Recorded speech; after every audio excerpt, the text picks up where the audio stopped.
ক্ষমতা বড় অদ্ভুত, নেশাগ্রস্ত এবং অন্ধ করে দেওয়া এক মায়াজাল। যখন কোনো মানুষ বা একটি পরিবারই ক্ষমতার মসনদে যুগের পর যুগ ধরে বসে থাকে, তখন তাদের চারপাশের স্তাবক আর চাটুকারেরা তাদের মগজে একটি ভয়ঙ্কর বিষ ঢুকিয়ে দেয়। তারা বোঝাতে শুরু করে, আপনি অদ্বিতীয়, আপনি আনপ্যারালাল, আপনাকে ছাড়া এই দেশ অচল, এই পৃথিবী অচল। এই স্তুতির সাগরে ভাসতে ভাসতে একসময় রক্তমাংসের মানুষগুলো নিজেদের ঈশ্বর বা ফেরাউন ভাবতে শুরু করে। তারা ভুলে যায় যে তারা মাটির তৈরি এবং একদিন এই মাটিতেই তাদের মিশে যেতে হবে। তারা রাষ্ট্রযন্ত্র, পুলিশ, সেনাবাহিনী আর বিচার ব্যবস্থাকে নিজেদের পকেটে পুরে ফেলে মনে করে তাদের এই সিংহাসন অবিনশ্বর, তাদের পতন অসম্ভব। কিন্তু তারা একটি চরম সত্য ভুলে যায়। যখন পৃথিবীর কোনো শাসক দম্ভ ভরে নিজেকে আনপ্যারালাল বা অদ্বিতীয় বলে দাবি করে, ঠিক তখনই মহাকালের সিংহাসনে বসে থাকা সর্বশক্তিমান সৃষ্টিকর্তা মুচকি হাসেন। তিনি তার নিজস্ব অদ্ভুত এবং নাটকীয় উপায়ে সেই দাম্ভিকদের জানিয়ে দেন, এই মহাবিশ্বে আনপ্যারালাল কেবল একজনই, আর তিনি হলেন সৃষ্টিকর্তা স্বয়ং। বাকি সব অহংকার কেবলই তাসের ঘর। ইতিহাসের পাতাগুলো উল্টালে এমন আনপ্যারালাল দাবি করা স্বৈরাচারীদের পতনের ভুরি ভুরি দৃষ্টান্ত চোখে পড়ে, যা যে কোনো থ্রিলার গল্পকেও হার মানায়। একদম নিখুঁত একটি উদাহরণ চেঙ্গিস খান। চেঙ্গিস খান ছিলেন পৃথিবীর ইতিহাসের অন্যতম সেরা সামরিক জাদ্রেল শাসক এবং ইতিহাসের সবচেয়ে ভয়ঙ্কর জেনোসাইডার বা গণহত্যাকারী। তার অশ্বারোহী বাহিনীর খুরের শব্দে এশিয়া থেকে ইউরোপ পর্যন্ত রাজাদের রক্ত হিম হয়ে যেত।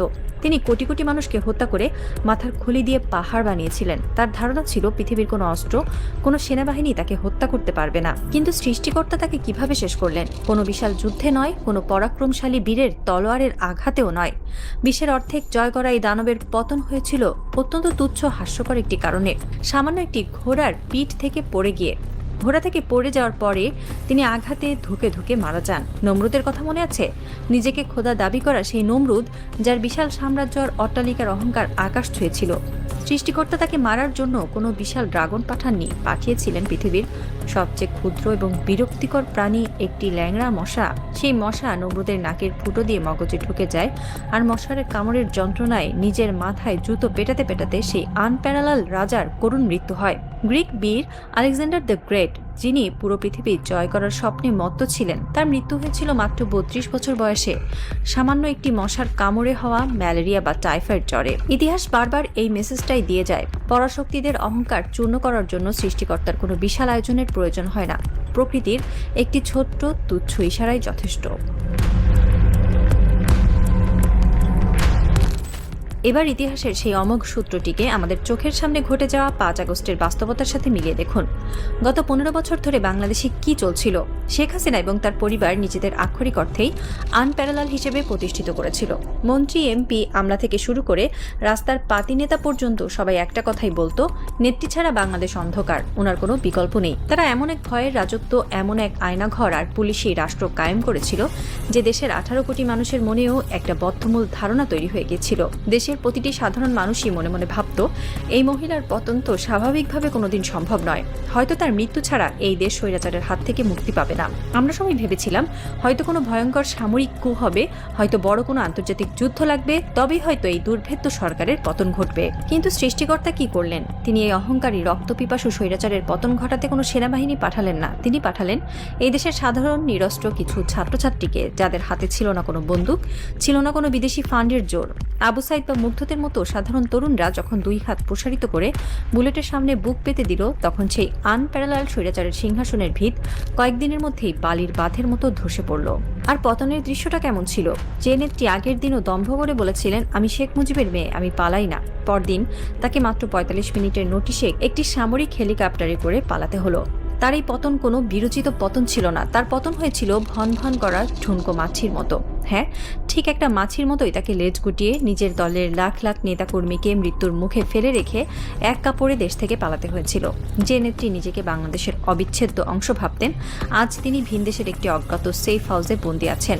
তার কাছে আজ একটি পাসপোর্টও নেই। প্রকৃতির এই নির্মম এবং নাটকীয় প্রতিশোধের চেয়ে বড় কোনো থ্রিলার কি হলিউডের কোনো স্ক্রিপ্ট রাইটার লিখতে পারবে? ইতিহাসের এই নির্মম রসিকতাগুলো কেবল অতীত নয়, এগুলো হলো বর্তমান এবং ভবিষ্যতের জন্য সবচেয়ে বড় সতর্কবার্তা। আজ যখন আমরা ভারতের দিকে তাকাই, তখন সেখানেও আমরা দেখতে পাই এক নতুন ফেরাউনের উত্থান। নরেন্দ্র মোদী এবং তার কট্টরপন্থী আইএসএস সরকার আজ নিজেদের আনপ্যারালাল ভাবতে শুরু করেছে। তারা মনে করে হিন্দুত্ববাদের বিষাক্ত আফিম খাইয়ে আর ইডি সিবিআই দিয়ে তারা অনন্তকাল ভারতের 140 কোটি মানুষকে শাসন করবে। তারা প্রতিবেশী রাষ্ট্রগুলোকে অবজ্ঞা করছে। তারা বাংলাদেশের মতো একটি স্বাধীন রাষ্ট্রকে নিজেদের পেছনের উঠোন ভেবে ছড়ি ঘোরানোর চেষ্টা করছে। তাদের উগ্রপন্থী নেতারা প্রকাশ্য জনসভায় দাঁড়িয়ে অখণ্ড ভারতের হুঙ্কার দিচ্ছে আর বাংলাদেশের মানচিত্র গিলে খাওয়ার স্বপ্ন দেখছে। কিন্তু তারা ভুলে গেছে, অহংকারের চূড়ায় বসে থাকা মানুষগুলোর পতন সবসময়ই সবচেয়ে ভয়াবহ হয়।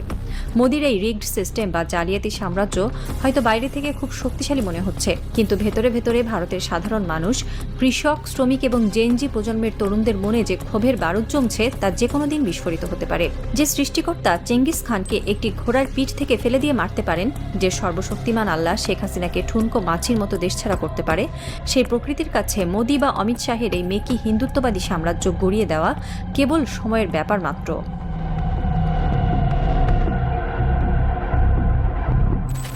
রাত গভীর হচ্ছে। দিল্লির রায়সিনা হিলে হয়তো আজ কারো চোখে ঘুম নেই। সাউথ ব্লকের কর্তারা হয়তো তাদের শীতাতপ নিয়ন্ত্রিত ওয়ার রুমে বসে সিসিটিভি ক্যামেরায় দেখছেন রাজপথের আন্দোলনরত তরুণদের মুখ। তারা হয়তো ভাবছেন, পুলিশ দিয়ে, টিয়ার গ্যাস দিয়ে তারা আরও কিছুদিন নিজেদের মসনদ টিকিয়ে রাখবেন। কিন্তু তারা বুঝতে পারছেন না যে তারা এমন একটি টাইম বোমার উপর বসে আছেন, যার টাইমার অন করে দিয়েছেন স্বয়ং মহাকালের নিয়ন্তা। একটি রাজনৈতিক এবং মনস্তাত্ত্বিক থ্রিলার আজ তার সবচেয়ে চরম এবং শ্বাসরুদ্ধকর ক্লাইম্যাক্সে এসে দাঁড়িয়েছে। দাবার বোর্ডে অহংকারী রাজারা তাদের কিস্তিমাতের টিকে এগোচ্ছে, ঘড়ির কাঁটা এগোচ্ছে। খুব শিগগিরই হয়তো এমন এক দিন আসবে যেদিন ভোরের আলো ফোটার ঠিক আগেই দিল্লির রাজপথেও শোনা যাবে সেই একই গগনবিদারী হুঙ্কার যা একদিন ঢাকার রাজপথকে প্রকম্পিত করেছিল। সেদিন ভারতের তরুণরাও বুক পেতে দিয়ে বলবে, হয় মুক্তি নয় মৃত্যু। সাসপেন্স এখন তুঙ্গে। এই তরুণ প্রজন্মের পারমাণবিক প্রতিরোধী আন্দোলন কি সত্যিই ভারতের ইতিহাসে এক নতুন অধ্যায় লিখবে? মোদি কি পারবেন এই আসন্ন গণঅভ্যুত্থানের সাইক্লোন থেকে নিজের মসনদ বাঁচাতে, নাকি শেখ হাসিনার মতোই তাকেও কোনো এক মেঘলা দুপুরে একটি সামরিক হেলিকপ্টারে চড়ে ক্ষমতা আর দম্ভের রাজপ্রাসাদ ছেড়ে চিরতরে পালাতে হবে? অপেক্ষা কেবল সেই চূড়ান্ত বিস্ফোরণের। কারণ এই মহাবিশ্বে যখনই কোনো মানুষ বা পরিবার নিজেদের আনপ্যারালাল ঘোষণা করে, সৃষ্টিকর্তা তখনই তার সবচেয়ে নিপুণ এবং নাটকীয় স্ক্রিপ্টটি লেখা শুরু করেন। মেঘ ঘনীভূত হচ্ছে আর ইতিহাস নিঃশব্দে অপেক্ষা করছে এক প্রলয়ঙ্কারী সাইক্লোনের, যে সাইক্লোন ধুয়ে মুছে সাফ করে দেবে অহংকারীদের সমস্ত মেকি রাজত্ব। খেলা তো কেবল শুরু।